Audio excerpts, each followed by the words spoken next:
నిన్నటి రోజున ఆంధ్రప్రదేశ్ రాష్ట్రంలో వెలువడిన 10వ తరగతి పరీక్షా ఫలితాలకు సంబంధించి ఒక ఆసక్తికర సంఘటన చోటు చేసుకుందని చెప్పుకోవాలి. సాధారణంగా ఎక్కడైనా మనం ఈ యొక్క పేపర్లో కావచ్చు, టీవీలో కావచ్చు, యాడ్స్లన్నింటిలో కూడా ప్రైవేట్ స్కూల్స్ యాజమాన్యాలు వాళ్ళకు వచ్చినటువంటి ఉన్నత మార్కులకు సంబంధించి ప్రమోషన్స్ చేసుకోవడం సహజంగా మనం చూస్తుంటాం. కానీ ఆంధ్రప్రదేశ్లో మాత్రం ఈరోజు అన్ని ప్రధాన పత్రికల్లో ప్రభుత్వ పాఠశాలల్లో రాష్ట్ర వ్యాప్తంగా ఎవరు ఊహించినంత విధంగా అత్యున్నత మార్కులు రావడం, వాటి గురించినటువంటి యాడ్సే సహజంగా మారిపోయాయి. అయితే దీని వెనుకాల ఉన్నటువంటి కృషి ఏంటి?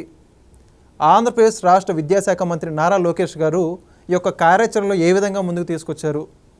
మరిన్ని విషయాల గురించి తెలుసుకోవడానికి మనతో పాటు ఉన్నారు తెలుగుదేశం పార్టీ రాష్ట్ర అధికార ప్రతినిధి రాజేష్ అప్సన్ గారు.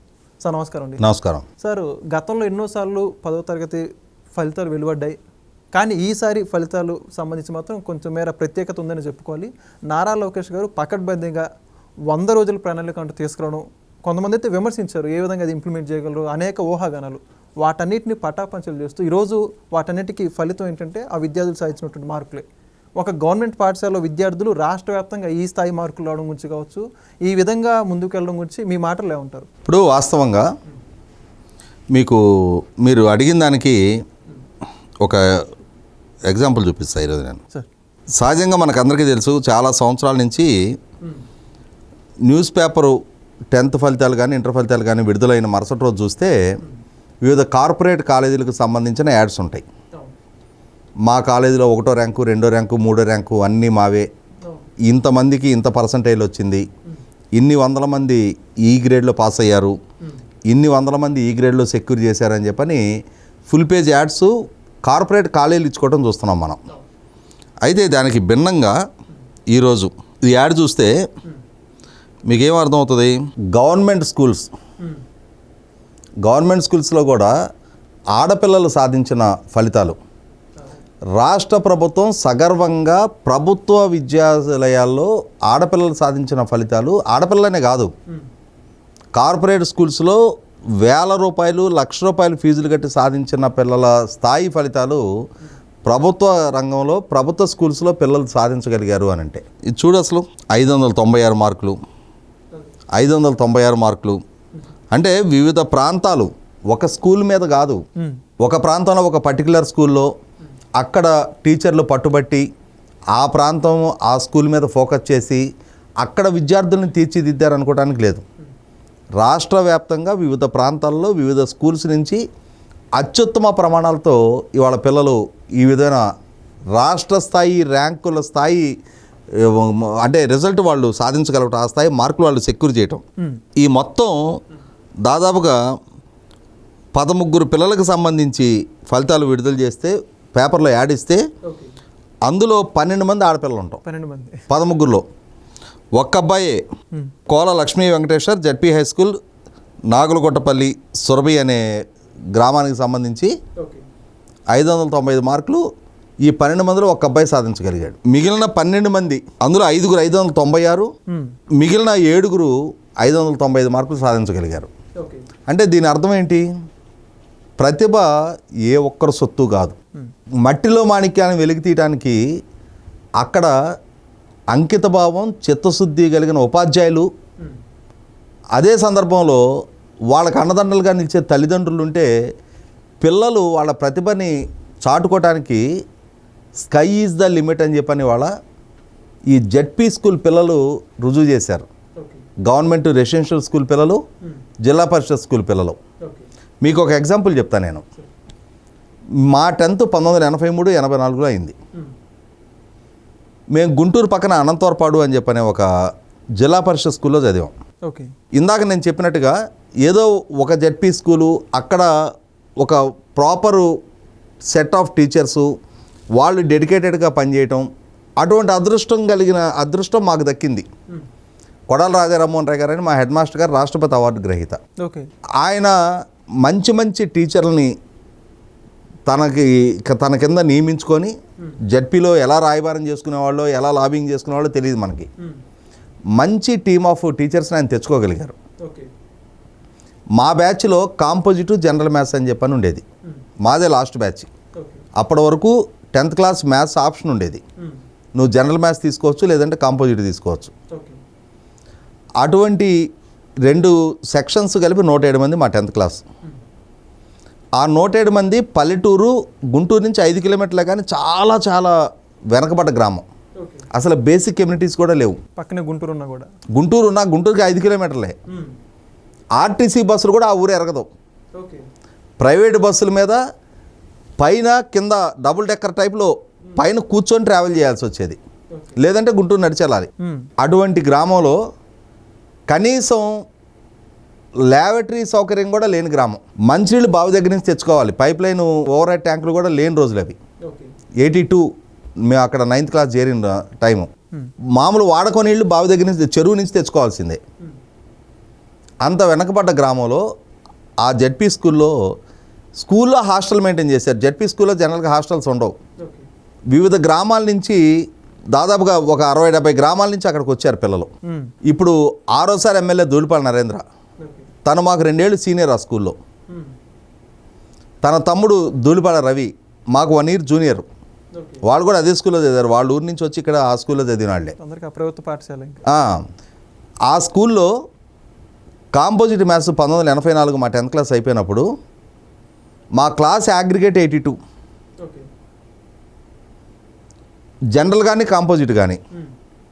మా క్లాస్ నుంచి ఇవాళ 7 డాక్టర్లు ఉన్నారు, ఒక 20 మంది ఇంజనీర్లు ఉంటారు, సీనియర్ జర్నలిస్టులు ఉన్నారు, లెక్చరర్లు ఉన్నారు, ప్రొఫెసర్లు ఉన్నారు, ఎక్స్టర్నల్ అఫైర్స్లో పనిచేస్తున్న వాళ్ళు ఉన్నారు.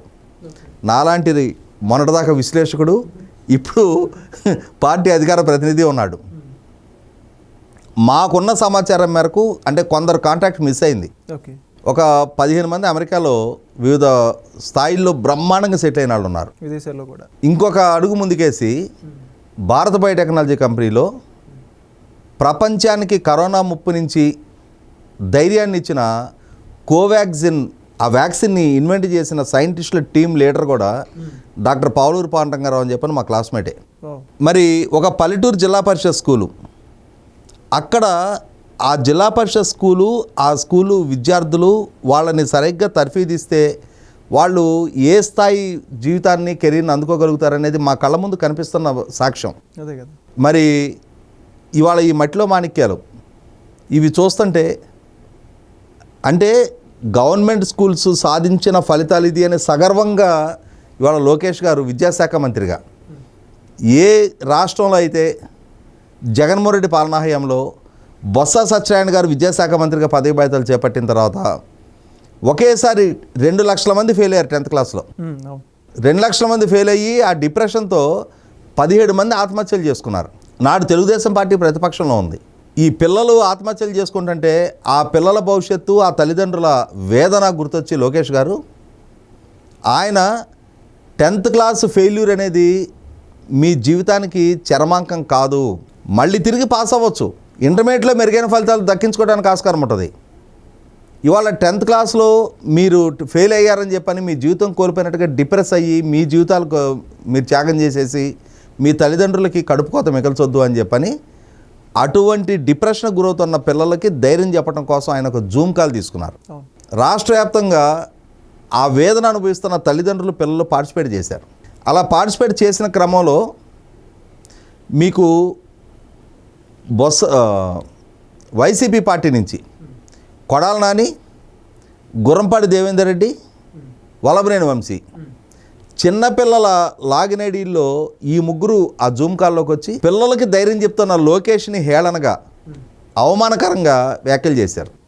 కానీ ఆ పిల్లల వేదన చూసిన లోకేష్ ప్రభుత్వ విద్య ద్వారా పిల్లలకి భవిష్యత్తు ఇచ్చే స్థాయిలో వాళ్ళని తీర్చిదిద్దాలి అని చెప్పని తాను వాళ్ళ ఐటీ అండ్ హెచ్ఆర్టీ మినిస్టర్గా మొట్టమొదటి పదవి బాధ్యతలు చేపట్టిన తర్వాత 16,347 టీచర్ పోస్టులను భర్తీ చేయడం ద్వారా ప్రభుత్వ స్కూళ్ళల్లో టీచర్ల కొరతను నివారించడం, ఇదే సందర్భంలో వాళ్ళని మెరుగైన విద్యా ప్రమాణాలు అందుకునే విధంగా టీచర్లకు ఒక గైడెన్స్ ఇచ్చి ఆ పిల్లలకి మెరుగైన శిక్షణ ఇప్పించి ఇవాళ ఆ శిక్షణ అందుకున్న పిల్లలు ఇవాళ కార్పొరేట్ స్కూల్స్ స్థాయిలో ప్రభుత్వ స్కూళ్ళల్లో ఈ స్థాయి ప్రమాణాలు నమోదు చేసి ఇవాళ సగర్వంగా తలెత్తుకొని ప్రభుత్వ స్కూల్స్ కూడా ప్రైవేట్ స్కూల్స్తో సమానంగా ఇంతటి ఘనమైన ఫలితాలు నమోదు చేయగలుగుతున్నాయనంటే మీరు గమనించండి. వాళ్ళ గ్రామీణ ప్రాంతాల్లో ఒక రైతు పిల్లాడు బాగా చదువుకున్నాడు, మెరుగైన కెరీర్ అందుకున్నాడు,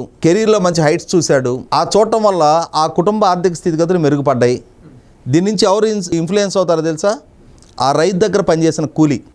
ఒకనాడు కూలీ కొడుకు కూలీనే, ఇవాళ కూలీ కొడుకు కూలీ కావట్లా. ఆ రైతు కూలీ, వీళ్ళ ఇంట్లో పనిచేసే చాకలి మంగలి, ఆ గ్రామంలో కుల వృత్తులు చేసుకునే వాళ్ళు ఉంటారు కదా, వాళ్ళు వీళ్ళని చూసి ఇన్స్పైర్ అయ్యి వాళ్ళ పిల్లల్ని కూడా చదివించడం మొదలుపెట్టారు. అలా చదివించడం మొదలుపెట్టిన తర్వాత గడిచిన కొన్ని దశాబ్దాలుగా వచ్చిన ట్రాన్స్ఫర్మేషన్ ఏంటి అంటే వీళ్ళ పిల్లలు ఊహించని స్థాయికి కెరీర్లో రీచ్ అవ్వగలుగుతూ ఉన్నారు. ఈ రీచ్ అయ్యే క్రమంలో ఏం జరుగుతుంది? పలానా ఆసాం కొడుకు వాళ్ళు పలానా స్కూల్లో కార్పొరేట్ స్కూల్లో చేర్చారు, ఆ చేర్చడం వల్ల మాత్రమే వాళ్ళ కెరీర్ వచ్చింది అనే ఒక రకమైన మోజులో అప్పులు పోగు చేసి రెక్కల ముక్కలు చేసుకొని వీళ్ళ పిల్లలను కూడా ఈ కార్పొరేట్ స్కూళ్ళ మోజులో పడిపోయి అక్కడ పంపిస్తూ ఉన్నారు. దాని ఇంపాక్ట్ ఏమవుతుంది? పిల్లలకి కెరీర్ దక్కేలోపు ఈ తల్లిదండ్రులు అప్పుల పాలైపోతూ ఉన్నారు. చదువు కాస్ట్లీ అఫైర్గా మారిపోతూ ఉంది. రెండో పక్క నైపుణ్యం కలిగిన టీచర్లు ఉన్నారు, బ్రహ్మాండమైన ఇన్ఫ్రాస్ట్రక్చర్ గవర్నమెంట్ స్కూల్స్లో ఉంది. ఈ స్కూల్స్లో అడ్మిషన్ తగ్గిపోతూ ఉంది. ప్రైవేట్ స్కూల్స్లో ఒక్కొక్క గ్రామం నుంచి 6 వ్యాన్లు 8 వ్యాన్లు 10 వ్యాన్లు ఇవాళ టౌన్స్కి వెళ్ళిపోతూ ఉన్నాయి పిల్లల్ని పిక్ చేసుకొని. ఉత్తగా తీసుకెళ్లరుగా, యూనిఫామ్కి డబ్బులు పెట్టాలి, ఆ స్కూలు వ్యాన్కి డబ్బులు కట్టాలి, ఆ స్కూల్కి డబ్బులు కట్టాలి, పైగా వాళ్ళు ఇచ్చే అసైన్మెంట్లు ప్రాజెక్టులు అన్నీ కాస్ట్లీ అఫైరే. స్తోమత లేకపోయినా దీన్ని భరిస్తున్నారు. రూపాయి ఖర్చు లేదు. నీకు భోజనం స్కూల్ పెడుతుంది, నీకు బట్టలు స్కూల్ ఇస్తుంది, నీ బ్యాగ్ స్కూల్ ఇస్తుంది, బుక్స్ స్కూల్ ఇస్తుంది, నీ షూ స్కూల్ ఇస్తుంది, నీకు సైకిల్ స్కూల్ ప్రొవైడ్ చేస్తుంది ఆడపిల్లలకి. పైగా సంవత్సరానికి ఇంత అని చెప్పని తల్లికి వందనం పేరిట డబ్బులు ఇస్తూ ఉన్నారు. అయినా సరే ప్రభుత్వ స్కూళ్ళలో అడ్మిషన్స్ తగ్గుతూ ఉన్నాయి. కారణం ఏంటి అంటే ప్రైవేట్ స్కూళ్ళలో చదివితేనే అనే ఒక రకమైన ఇల్యూషన్లో, ఒక భ్రమలో ఇవాళ సొసైటీ కొట్టుకుపోతూ ఉంది. ఇటువంటి స్థితిలో ప్రభుత్వ స్కూళ్ళు కూడా ఇంత మెరుగైన ఫలితాలు గణాంకాలు నమోదు చేయగలుగుతున్నాయి, ప్రభుత్వ స్కూళ్ళలో చదివిన పిల్లలు ఇంత మెరుగైన ఫలితాలు దక్కించుకోగలుగుతున్నారు అని చెప్పని సగర్వంగా ఈరోజు ప్రభుత్వ స్కూళ్ళ ఫలితాల గురించి ఫ్రంట్ పేజీలో యాడ్ ఇవ్వటం ద్వారా ఒకటి ప్రభుత్వ స్కూళ్ళ వైపు ఈ ఖర్చు తగ్గించుకొని పిల్లలను చేర్చడానికి ఒక ఇన్స్పిరేషన్ అవుద్ది. రెండోది ప్రభుత్వం వేల కోట్ల రూపాయలు ఖర్చు పెడతా ఉంది విద్యారంగం మీద. 2 పిల్లలున్నా టీచర్కి నెల జీతం ఇవ్వాల్సిందే, 20 మంది పిల్లలున్నా అతనికి నెల జీతం ఇవ్వాల్సిందే. అంటే ప్రభుత్వానికి ఖర్చు అవాయిడ్ కాదు, ఆ స్కూళ్ళ మెయింటెనెన్స్కి మిడ్ డే మీల్స్కి అంటే ప్రపోర్షనేట్గా పిల్లలు తగ్గితే మిడ్ డే మీల్స్ ఖర్చు తగ్గుద్దేమో, కానీ స్కూల్ అయితే మెయింటైన్ అవుతుందిగా. అటువంటప్పుడు ఈ వ్యాన్లు ఈ కాన్వెంట్లు ఈ ఖర్చు తగ్గించుకొని ప్రభుత్వ స్కూళ్ళని ప్రభుత్వ వనరులని వినియోగించుకుంటే ఒకటి అక్కడ కూడా మెరుగైన ఫలితాలే నమోదు కాబోతూ ఉన్నాయి. ప్రభుత్వ స్కూళ్ళలో చదివితే ఇవాళ బెటర్ కెరీర్ బెటర్ ఆపర్చునిటీస్ దక్కవు అనేది ఒక భ్రమే. అది ప్రభుత్వ స్కూళ్ళలో చదివిన కెరీర్లో అత్యున్నత స్థాయికి చేరిన నేపథ్యాలు కొన్ని వేలు చెప్తాను నేను, ఎందుకంటే అందరం గ్రామీణ ప్రాంతాల నుంచే వచ్చాం. మేము చదువుకున్న రోజుల్లో ఇన్ని కాన్వెంట్లు లేవు, ఇంత ఖర్చు లేదు. ఓసీలకి సంవత్సరానికి 20 రూపాయలు ఫీజు ఉండేది జడ్పీ స్కూల్లో, ఎస్సీలకి అది కూడా ఉండేది కాదు. 20 రూపాయలు ఒక సినిమాకి వెళ్ళి వస్తే అయిపోతాయి. ఇవాళ కూడా ఆ రోజుల్లో ఈ మిడ్ డే మీల్స్ లేదు, ఈ యూనిఫామ్స్ ఇవ్వటం లేదు, ఈ బుక్స్ ఇవ్వటం లేదు, నాడు అమ్మఒడి వాళ్ళ తల్లికి వందనం ఈ స్కీమ్స్ ఏమి లేవు. లేకపోయినా ఆ గవర్నమెంట్ స్కూల్స్లో చదువుకున్నా ఇప్పుడు నీకు ఏ టౌన్లో ఒక స్ట్రేచర్లో ఉన్న డాక్టర్ని ఒక 50 సంవత్సరాలు 60 సంవత్సరాల వయసులో ఉన్న ఏ డాక్టర్ని వెళ్ళి అడిగినా చెప్తాడు ఆయన ఏ పల్లెటూరు జిల్లా పరిషత్ స్కూల్లో తెలుగు మీడియంలో చదువుకొని వచ్చాడని. ఒకనాటి ఐఏఎస్లు ఐపీఎస్లు ఐఎఫ్ఎస్లు అత్యున్నత స్థాయి నాయకులు ఎవరిని అడిగినా వాళ్ళు చెప్పేది మేము తెలుగు మీడియం జిల్లా పరిషత్ స్కూల్లో చదువుకొని వచ్చామనే చెప్తారు. అంటే అంతటి స్థాయి కెరీర్లు వాళ్ళు దక్కించుకోగలిగినప్పుడు ఇవాళ గవర్నమెంట్ స్కూల్స్ ఎందుకు దక్కించుకోలేరు? అదే గురువులు ఖచ్చితంగా నేటి బాలలని రేపటి పౌరులుగా తీర్చిదిద్దగలిగే, నేటి బాలలని రేపటి తరానిగా దేశ భవిష్యత్తుగా తీర్చిదిద్దగలిగే గురుతర బాధ్యత కలిగిన గురువుల సమక్షంలో ఇవాళ ప్రభుత్వ విద్య ఉంది. ఆ విద్య సాధిస్తున్న ఈ ఫలితాలు సగర్వంగా వాళ్ళ ఫ్రంట్ పేజీలో ప్రకటించిన నేపథ్యంలో తల్లిదండ్రులందరూ కూడా యూటిలైజ్ చేసుకోవాలి. ప్రభుత్వ ప్రోత్సాహకాన్ని అందిపుచ్చుకొని ప్రభుత్వ విద్య ద్వారా ఖచ్చితంగా వాళ్ళ పిల్లల భవిష్యత్తుని తీర్చిదిద్దుకోవడానికి ఆస్కారం ఉంది. ఈ అప్పుల పాలవటాన్ని నివారించుకోవడానికి ఆస్కారం ఉంది. Thank you sir.